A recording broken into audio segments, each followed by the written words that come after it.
G'day there guys, it's Gummers from Voice of the Hunter here, and today I'm going to go through my simple 3-step approach to finding a great hunting area. Now I do live down here in Victoria, so some of the apps I use might be Victoria specific. However, the principles that I go through and the approach can be applied to any part of Australia and indeed any sort of hunting anywhere in the world. It's super simple. I'm going to give you a quick overview and then we'll dive right into it with some in-field examples. Let's get to it.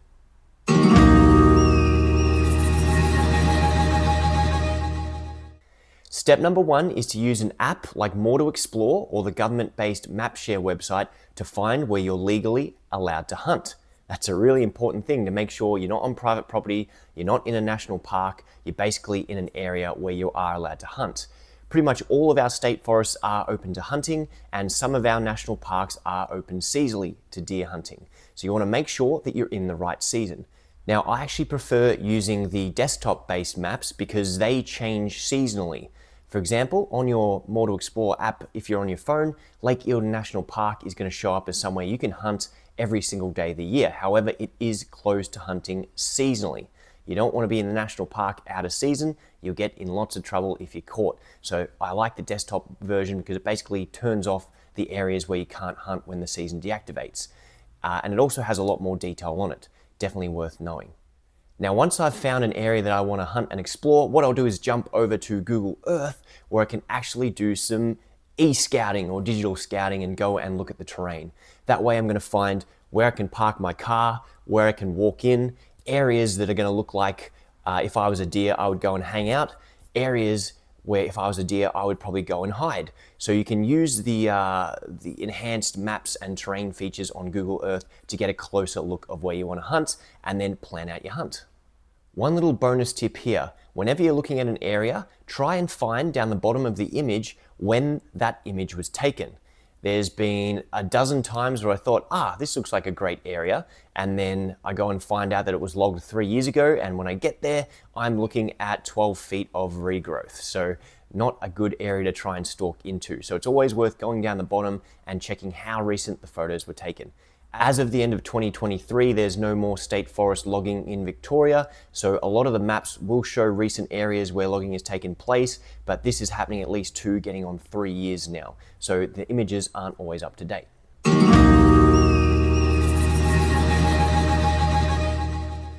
Step number 2 is to get out into the bush and to start looking for deer sign. We're talking about walking around different forested areas or bush areas. You're going to be looking for droppings. You're going to be looking for footprints. You're going to be trying to find game trails and rub trees and hopefully wallows, areas at which deer are going to feed, areas in which it's really easy to see them, or opposite faces where you can glass them up. Sometimes you're going to get lucky and you're going to come across a deer while you're out in the field. That's why you should always bring your rifle with you. But if you're someone who is applying for their license and you're still waiting for it to get cleared, don't just sit around doing nothing. Watch my videos, like and subscribe, of course, so you can learn more about hunting deer. But you should be using this time when you don't have a rifle to get out in the field and to start exploring some of these state forests and areas in which you can hunt.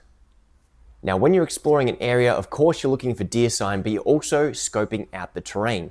Sometimes the area just isn't conducive to stalking deer. Remember that sambar are arguably one of the world's hardest deer to hunt. They can see you from 200 meters. They can hear you from 300 meters if you're making obnoxious human noises. And if they smell you from anywhere up to 500 meters away or even further with the wind on their favor, they're going to be out of that area before you even know that they were there.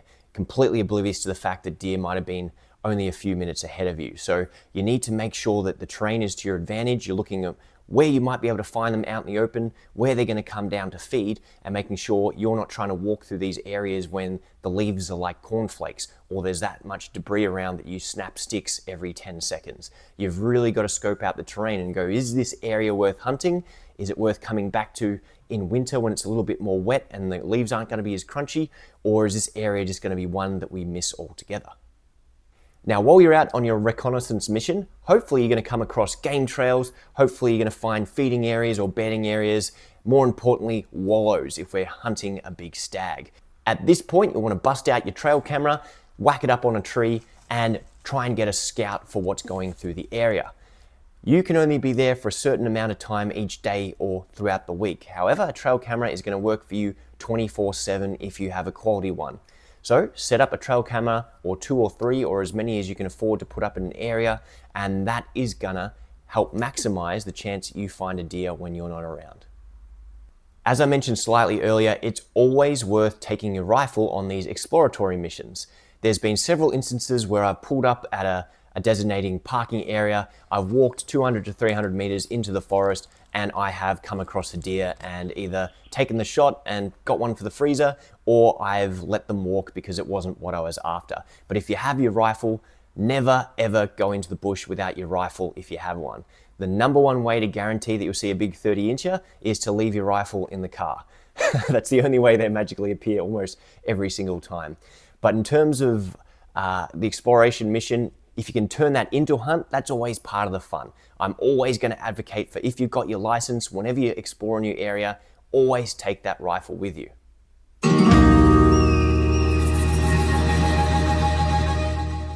Now, the third and final step is to get out there and go hunting. Now, this can be tagged into the previous step. Of course, if you're going to go explore an area, you may as well take your rifle with you and go hunting while you're out there. However, once you've explored the area, I like to leave it for a week or at least until I can get out to the bush next, and then I'm gonna go in there hunting. I'm probably gonna hunt my way to a trail camera or hunt my way into an area which I thought might be worth checking out next time I'm in there, and hopefully something will come along. Now, there are many types of hunting that you can do. I really like to just walk through the bush and stalk, and if I see something and I'm gonna shoot at it, I'll take the shot.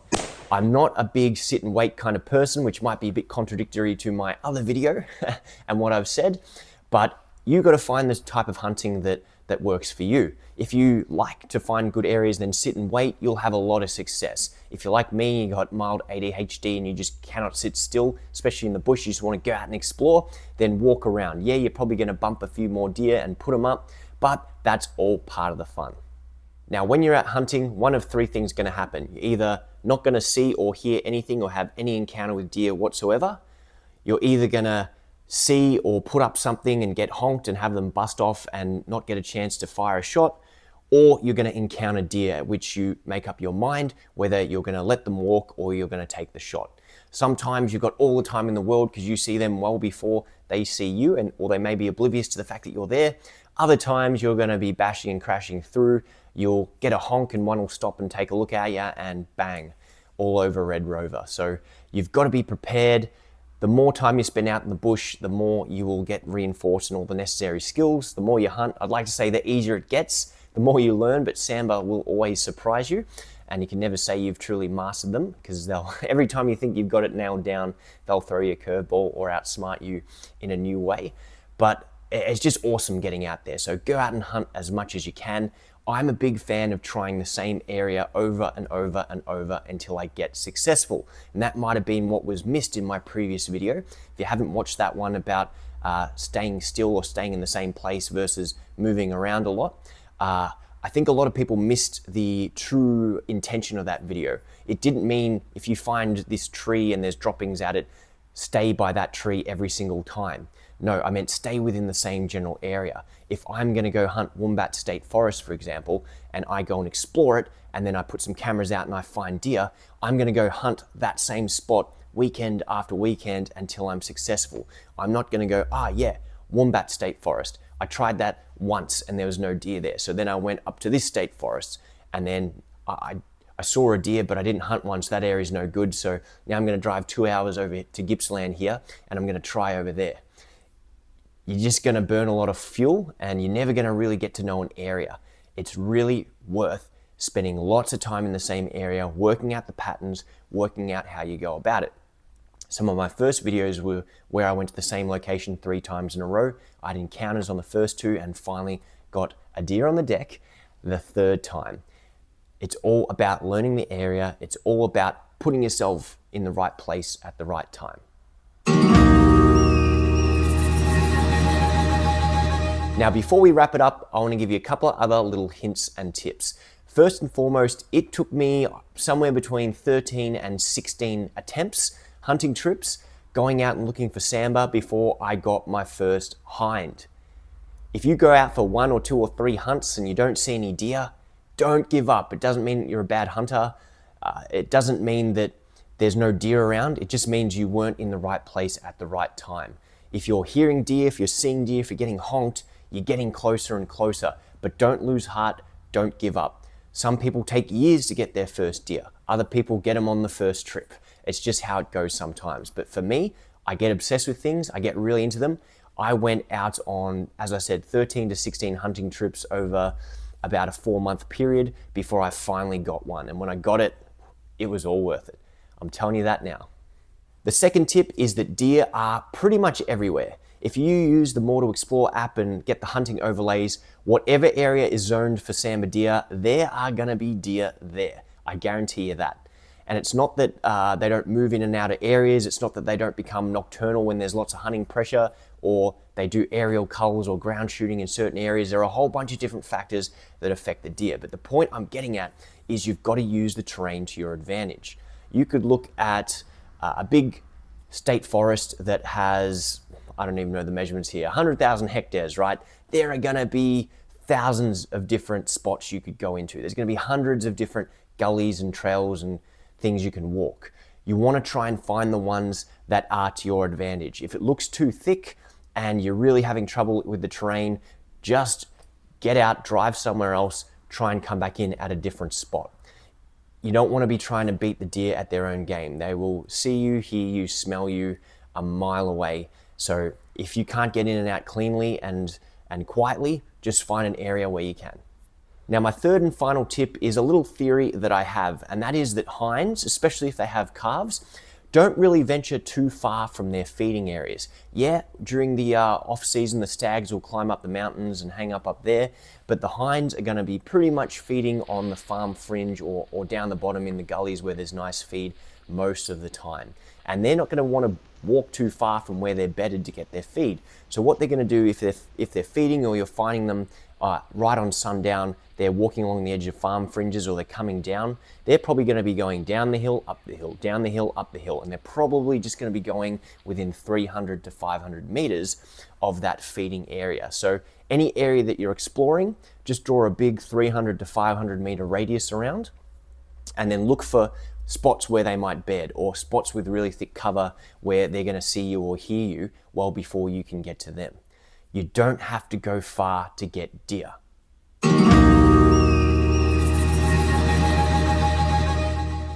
Now, as a little bonus, let's go through those map apps so you can see exactly how I scout out a new area.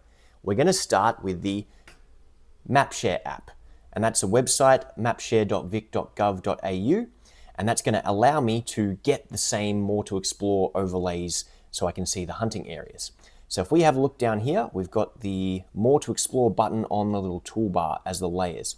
So I'm going to click that. It's going to give me a little disclaimer, and I'm going to say, yes, I agree to not shoot any livestock and be a responsible gun owner and things like that. Now down the bottom, if I go down, there's a little hunting thing. If I just click that, it's going to light up all the areas that I can hunt in purple.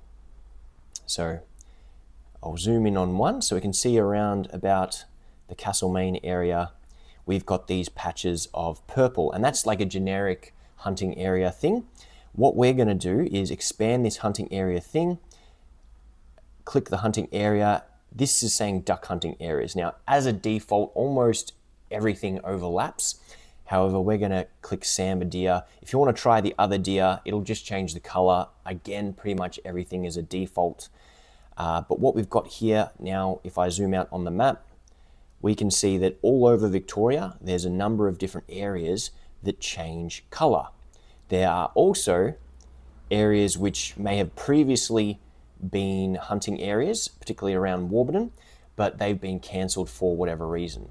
Now, you can generally click on the hunting area or right click on it and you go identify, and it gives you some more information. Area closed to deer hunting, no hunting to occur no matter what type. And it's got the period, September 2024 to 2034. If we look at this little area here, it's going to say sambar deer hunting area. You click on that, it'll give you some more details. It's saying it's state forest in the Yarra Ranges. This was updated 25th of November 2025. It gives you the area and it says what types of hunting you're allowed to do, if there's any seasons or things like that.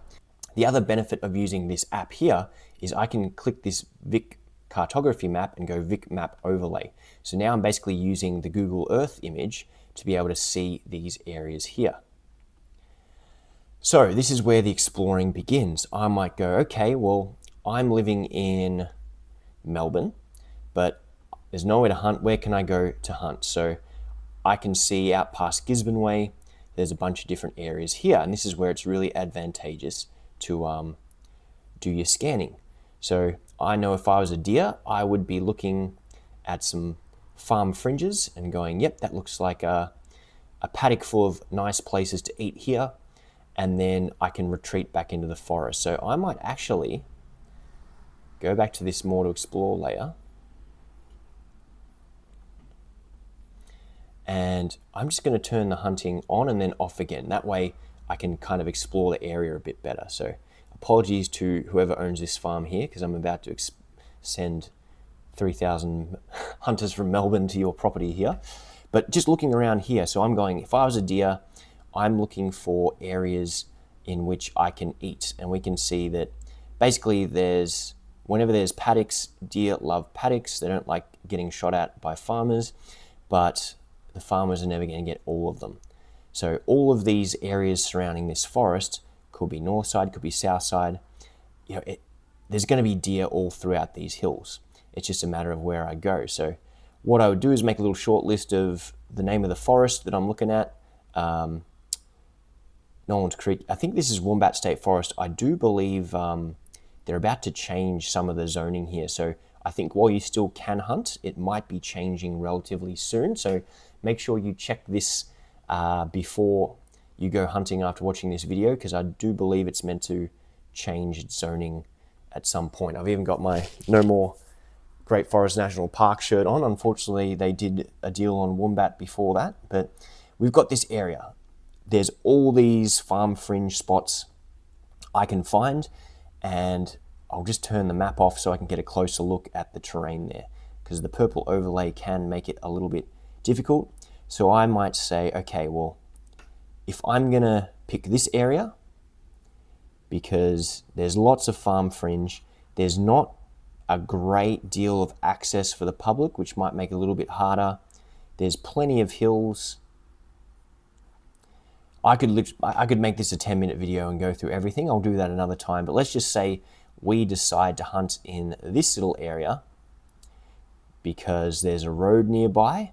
We can see that there's a couple little gullies and there's plenty of feed in these paddocks. So that's the first step there. I'm at Coles Lane, Greendale. So that's step number one. I go and find a spot where I want to hunt on the Map Share or More to Explore app.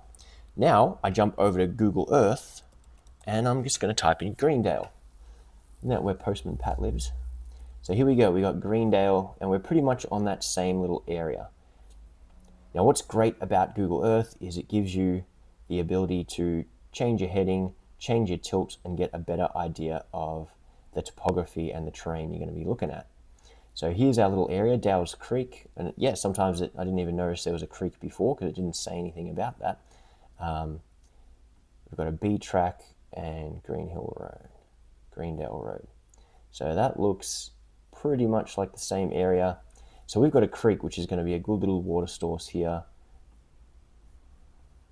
coming out. And we've got that access road going along there somewhere. And it's definitely worth checking out for access roads, because last thing you want to do is drive to the edge of a private property block and see a big fallow deer with nice palms on the other side that you can't get to. So I can have a look at this area here via Google Maps. I can change the tilt so I can see there's not a huge mountain to walk up, but looking at this valley, look at that. That's going to act as a nice big feeder area. Deer are going to be bedded up here. They're going to be walking down and out this way into the paddocks at night. Yeah, someone's just going to walk up the hill here and walk down the hill here, but you've got this little valley here acting as a feeder out into the paddocks here. And similar thing, we're going to have something similar happening here. Over here, there's going to be deer walking up this side down in this valley bedding and then coming back over the top here. All depends on the time of year and everything like that, but you've got all these little hills, little saddles as well, where the deer are going to come out around about there. So these are the things I'm looking for on a map, and then I've just got to go out there and plan it. So what I would then do is jump on just standard Google Maps and see, how can I get the access? Is this a public road here? Is that a track that takes me to the forest, or is that a private fence that I can't walk along? That's what we have to decide here. If there are no public access roads here, do I have to park here somewhere? And do I have to walk along this ridge all the way over the back? So there's a number of different things that could happen. There is no right or wrong, but you do want to make sure that you're not trespassing, that you're not crossing out-of-state forest into a national park or anything like that. And don't just camp the farmer's fence. Yeah, don't make sure you're far enough from their house, but don't just sit on the edge of his fence, because that's a bit rude as well. Be honest, be ethical, and do the right thing. That's probably the big takeaway from this thing. But that is how I use the online resources. Last little tip was making sure we see when this photo was taken. So data attribution 2023. So if I zoom into this little area here, down the bottom, it says 2nd of November 2023. So this could be very different. Maybe a fire went through, maybe a tornado went through, maybe it's been really bad drought. There wouldn't have been logging since then anywhere, so none of that area would have changed. But for example, last little tip here with the logging areas, where do I know has been recently logged? So I zoomed into this little area, and as you can see, there are what appears to be really open areas where the trees have been cleared. There's a little bit of growth, but that looks like you're almost close to a paddock. You get there in real life and you go, hang on, there's 6 feet of regrowth, sometimes 12 feet of new gum trees that have come up everywhere. And then you look down here and it says this photo was taken in 2023, 13th of March 2023. So that's a couple of months before logging would have finished. And there was definitely a lot of regrowth when I went there in 2024. So you'll notice that it's not always accurate. Keep up to date with when the actual photo was taken. So that concludes this little video. Thank you so much for sticking around and learning my little guide on how to find a really great area. If you found it helpful, consider liking and subscribing. If you got questions about different deer knowledge or how to do this, how to do that, drop that in the comments section so that I can give you some feedback, or the other hunters watching this who may be more experienced than me can share their 2 cents and help everyone out with our collective knowledge. So thanks again for tuning in. Good luck with the deer hunting, and we'll see you in the next video.